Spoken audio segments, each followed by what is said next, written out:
We take small crocheted hearts with a note of encouragement attached, and then you just leave those in public places for people to find. At a base level, it's a random act of kindness. And beyond that, we are trying to reduce the stigma around mental illness and hopefully prevent suicides. Welcome to Created Creative. I'm Dawn. And I'm Ruth. How are you? I'm good. We're full arts and crafts. Oh, that looks like fun. She calls them her glittering jewels. Oh, when Jesse was little, he used to like to play with my jewelry in my jewelry box. I had a bunch of old brooches and things that I never wore, but they were pretty, you know. He called them his shinies. That's so cute. Oh, yeah. Tell me about your reentry after a month away. I'm doing better. I was laughing because I told you that I was a little down right when I got back. Yes. And then your response made me laugh out loud because I said, maybe it's the jet lag. And then you said, it could be jet lag or it could be leaving a beautiful island paradise to enter a dangerously cold and dark tundra under violent occupation by the federal government. It's hard to say which. Hard to say which. That made me laugh out loud. Oh, good. So That's what I'm going for. That was perfect. Appreciate you reading a text into a podcast because sometimes I'm like, I really wrote a good text and what person in the whole world will see it? Yeah, that was such a good one. I almost shared it with other people. So anyway, thank you for asking. I'm doing really good now. I think now I'm back in the swing of work and our podcast interviews and everything. So while there's something to be said for vacation, there's definitely something to be said for a routine as well. Absolutely. Yeah. Humans need both. And the same with time alone is great, but boy, community is great too. And you can be alone, but know you have the community. Like alone is not lonely when you're choosing it. Yeah. But then you did say on the trail, it felt like you didn't choose it. Yeah, I think I thought there would be more people that I would just meet too, but I did feel upheld by my community back home, even though I was on the other side of the world. Anyway. Yay for phones. Yay for phones. I thought a lot about that. Like, how would this feel if I didn't have, myself? Right. When I was in New Zealand 4,000 years ago, my phone didn't work. Yeah. So we were in an era where I was used to having the phone, but international was like a whole huge thing. And so I didn't activate it. Yeah. And now it's so easy. Yeah. I mean, you don't even need a different SIM card.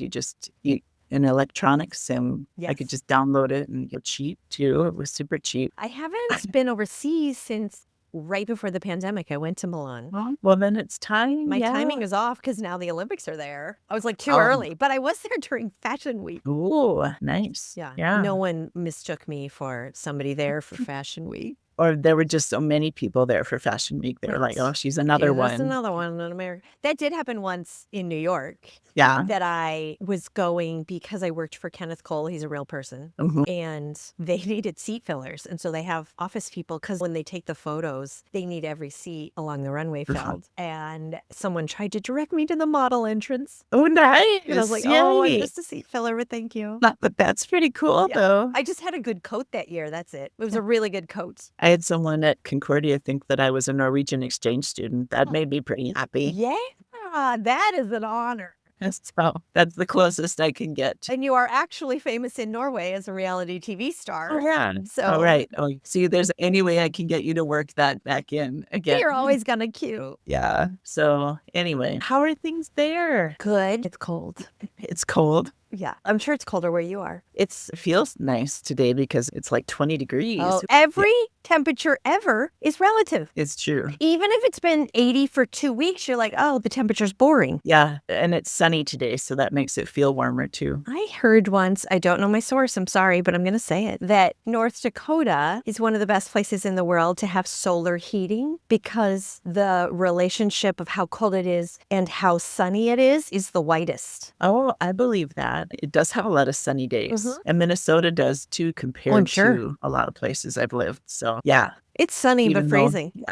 Yeah, but it's amazing how much it helps just to see the sun. So how cold is it there? I don't know, but it's the longest stretch of below freezing in 64 years. Really? And you're in it more here. Yeah, you have to be out walking in it. Yeah, there's no avoiding it. And it is like 5 in the morning to the next morning and then the wind chill, whatever. But you're in it. Like I am walking 0.9 of a mile to the preschool. And like even when it's nice out, I walk to my yoga studio. But when it's that's This cold, I drive those 4 blocks. and that's not really possible either. All the cars are snowed in still. Oh, No one sure. can move them. And the buses are running, but sometimes drop you at a snowbank. And so I have taken them with her just specifically to the preschool a couple times, but they really, really count on it melting. Yeah. It's the length. It is not so cold. It's that it's for so long. I hope it warms up soon. But I still stand behind wanting to live in a walkable city because even with this problem, everyone's in it together. So many people have helped me, random strangers. It's this shared sense of we're going to do this. Although with the long stretch of gray days, that does sometimes lend itself to seasonal affective, and it probably makes it even harder for people with depression. Yeah. And that ties in with our podcast today. Yes, very good point. Like the Mhm. season maybe is causing seasonal affective disorder. And also how interesting that we have our season of love, like Valentine's, right in the middle of it. Yeah. And then she's passing out hearts. We have a person who leaves hearts around with the suicide hotline on the back. Yes. And it's a huge thing. People will like the story. Yes. So enjoy this episode. Enjoy the episode.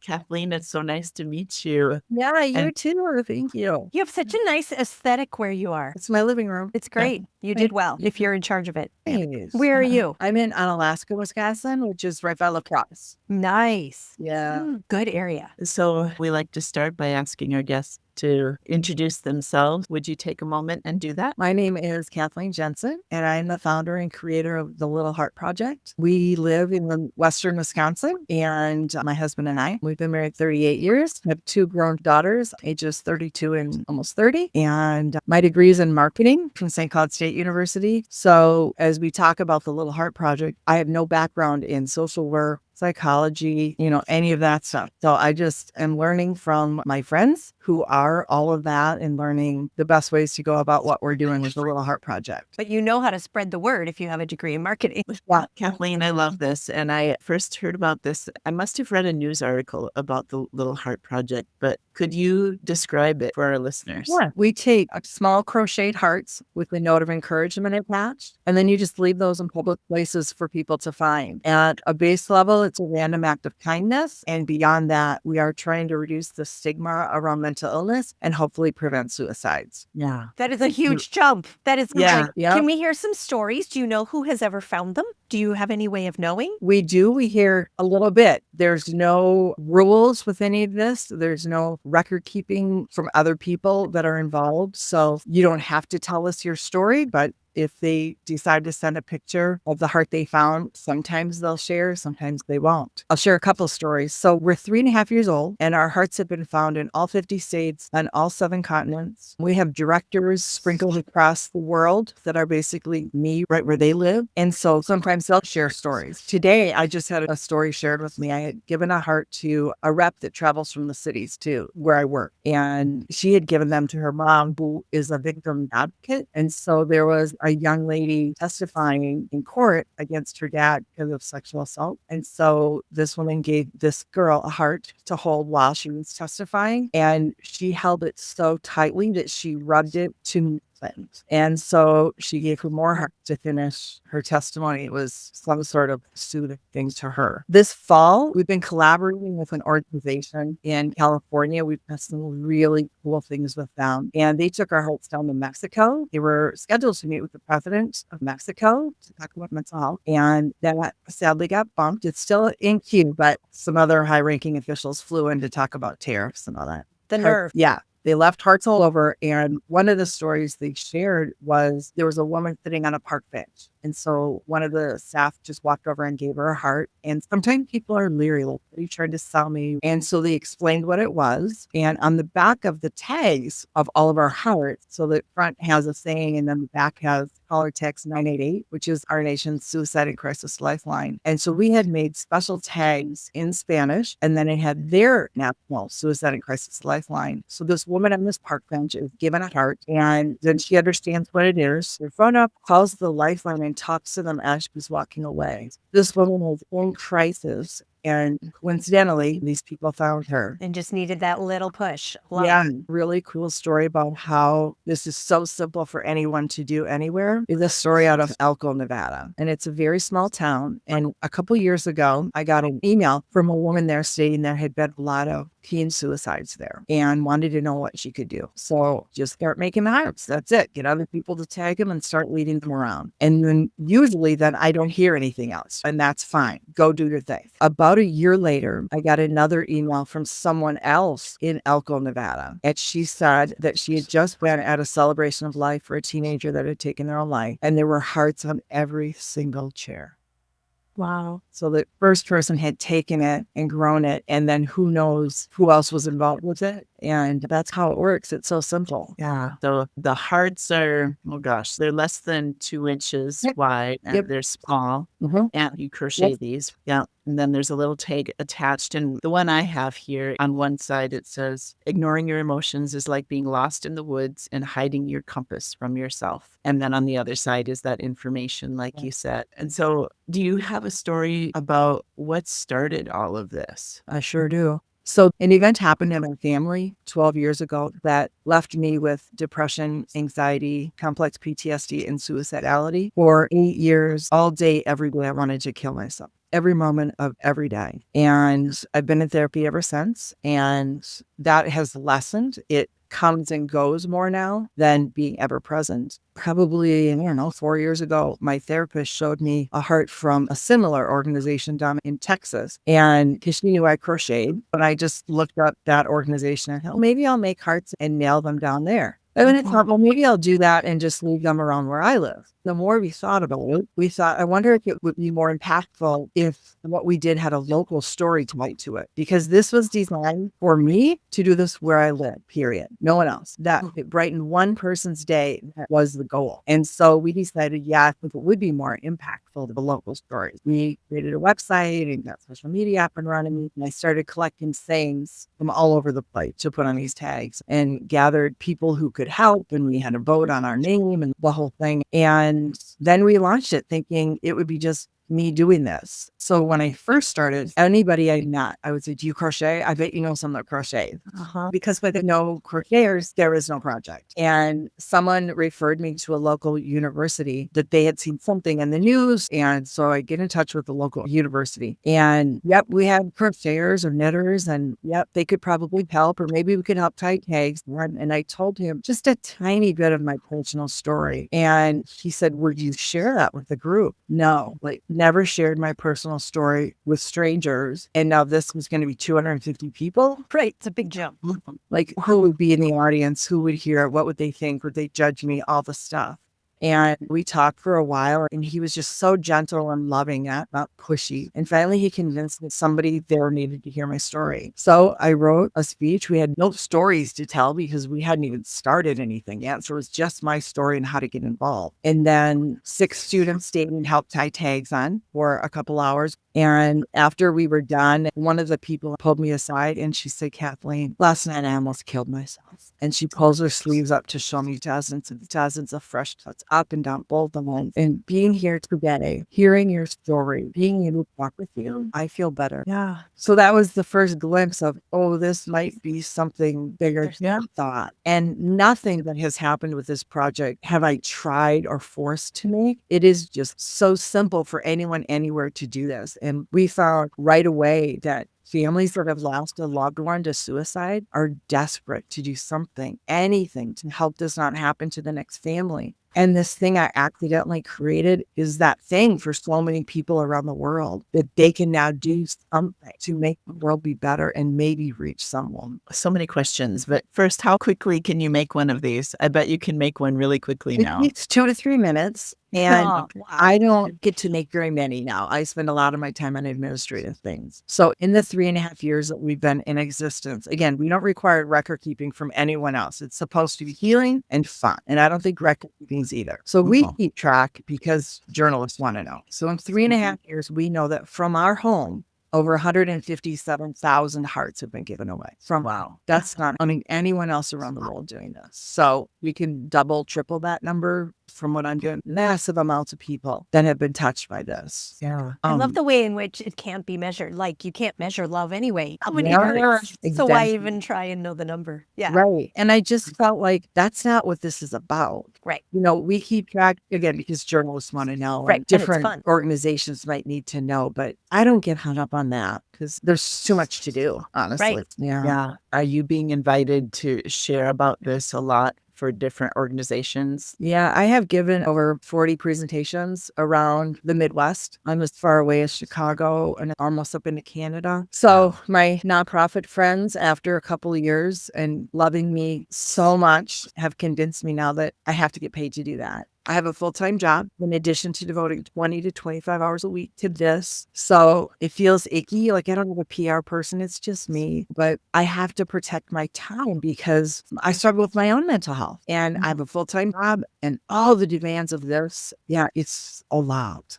Yeah. It helps so many people too. And then I hear a story like today that helped that young lady in court. I'm like, okay, I got to do this another day. Yeah. Do you have people that come to you wanting to donate yarn? We sure do. And I have here where I live, I have very faithful crocheters. They keep me so well stocked. In my house right now, I bet up 10,000 yards. Wow. We work in massive numbers. And there was a school shooting in Minnesota. Yeah. And we were able to the next day get them 1,000 hearts and met with their assistant principal. And he just really got it. How we wanted to help support his school and community. Yeah. I would prefer, honestly, to be in school before the crisis. Right. Let's talk about kindness at every single turn at school. I believe that is how we right the ship is kindness. And if all they hear about all day at school is kindness, then despite if they're not supported with that at home, it's still there. And I'm not saying that's going to prevent every school shooting. It's not going to hurt either. Yeah. So what has been one of your biggest surprises? Every single thing about it. Yeah. The simplest ideas are the most genius. Mm-hmm. Anytime that the newspaper will put an article on me or the TV or regional magazine or the Fox station in Chicago asked to do an interview, like every single thing is a surprise. A couple of weeks ago, we got an email out of the blue from someone who found us on social media. And she's like, I want to be your Virginia director. Oh my goodness. Big long email about like she's so well connected and the circles that she runs, just incredible.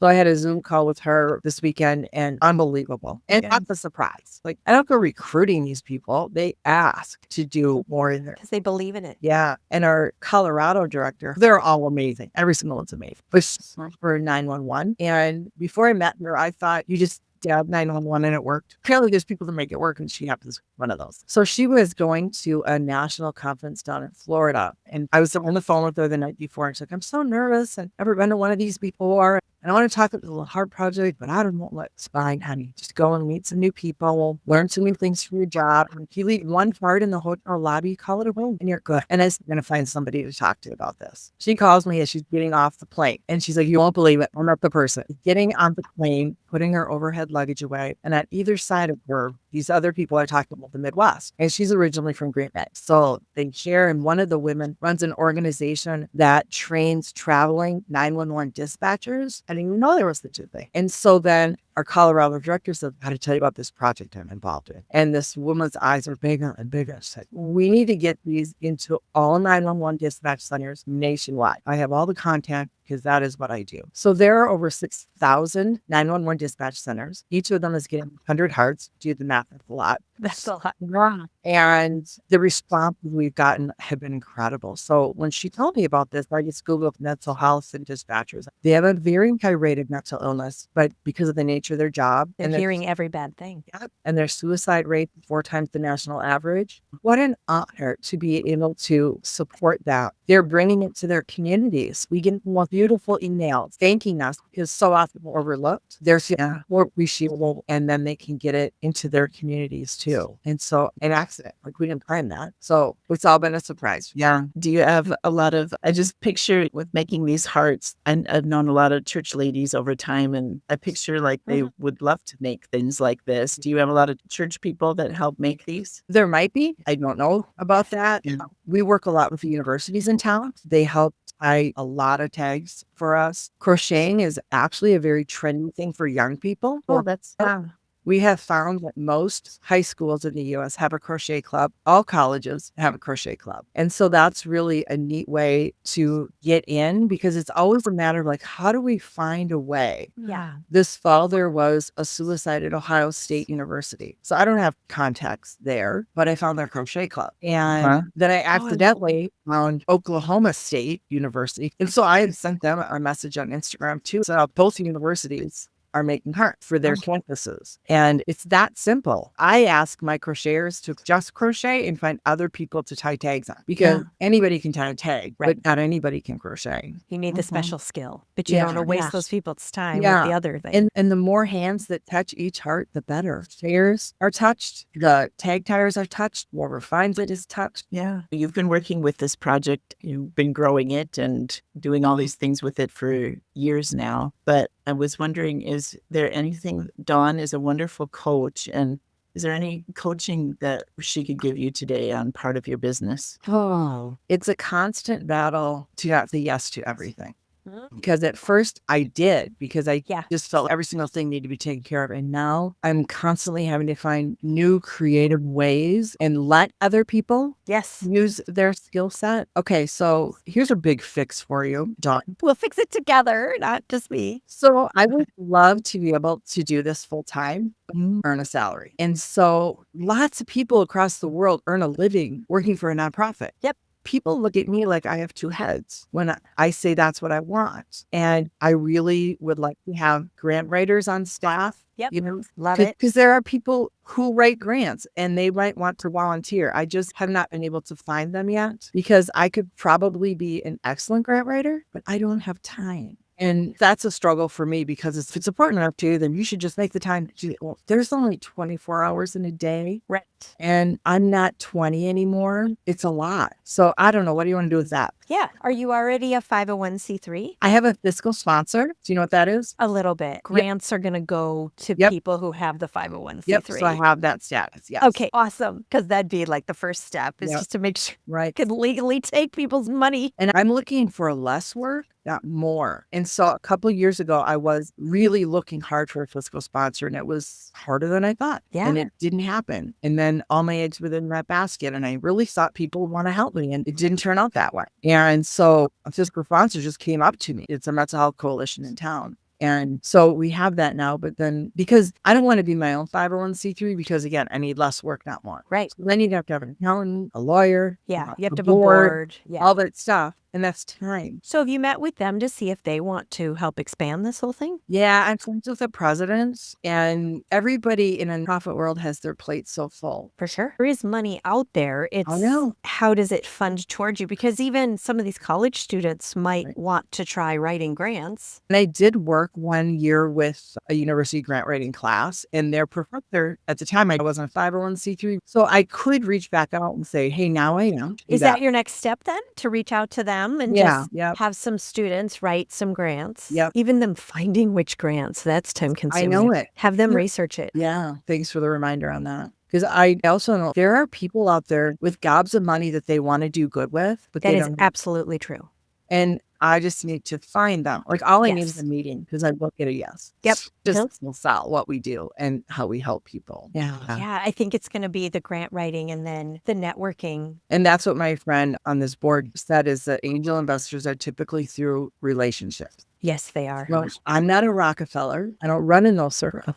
I need other people. Minneapolis has the highest per capita rate of Fortune 500 companies. There are people with money very close to you, and some they don't all live in Minneapolis. So there's people with money, farmers who sell off land, they have money. And you don't need millions, you need like a few with 100,000. Right. Yeah. And then it gets invested and your business would run off of the interest. It's really like we're not reinventing the wheel here. We just need to find a way somehow. Every time you tell the story, do you say that you're open to investments? I do. I hate that, but I do that. It's an opportunity to share the story. Yeah. And for a while, when we first started, I spoke to groups trying to find crocheters. And then I thought, I should speak to this group, because what if that investor's in that group? And I can't do everything. Right. And that's hard for me because I want to. Is someone who's very motivated, that's near you and involved, someone who would want to be the director of development as a volunteer? I don't know. Someone might want to do it and we've never asked. I'm going to write it down. That's a great idea. Yeah, someone has that skill set. Yeah. And that's the thing. Like, I think there's so many good people in the world. If you look Yes. for good, you find good. And we just need to find a way.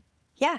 And like our state assembly person nominated me for the Wisconsin Hometown Hero Award. Okay. And then I an award in front of the entire Wisconsin Assembly, and they gave me 4 minutes to talk. Yes. And I knew that I was speaking on behalf of thousands of Wisconsin families who've lost someone to suicide, tens of thousands of Wisconsinites currently struggling with their mental health. And for that group of people to give time and space to mental health means a lot. The day before I got that award, the governor's office reached out to me. Again, I'm just a normal person. So is everyone. He wanted me to come to his office to meet with him one-on-one, not just a little handshake. Right. And this summer, one of our U.S. senators, Senator Baldwin is her name, asked to meet with me, just me. I didn't even know they did that. I thought they just talked to big wigs and just give me hand. No, this was an hour of her and me and her entourage talking about the Little Heart Project in mental health. And it's an easy sell. We just need to keep at it. Yeah. And the marketing will help, the PR, all these things you're doing. It seems to me you've done so much to build this already, bit by bit. You seem to me like the kind of person who's going to get where you want to go. Just bit by bit, methodically. That was a really nice way to say I'm the hammer and I see everything as a nail. Yeah. Very kind for sure. But now that there's lots of crocheters who can be a director of crochet and they're finding their way into who's the director of whatever. So you're making up these little volunteer jobs that are huge leverage. Right. And I used to just do everything. And now I'm letting other people.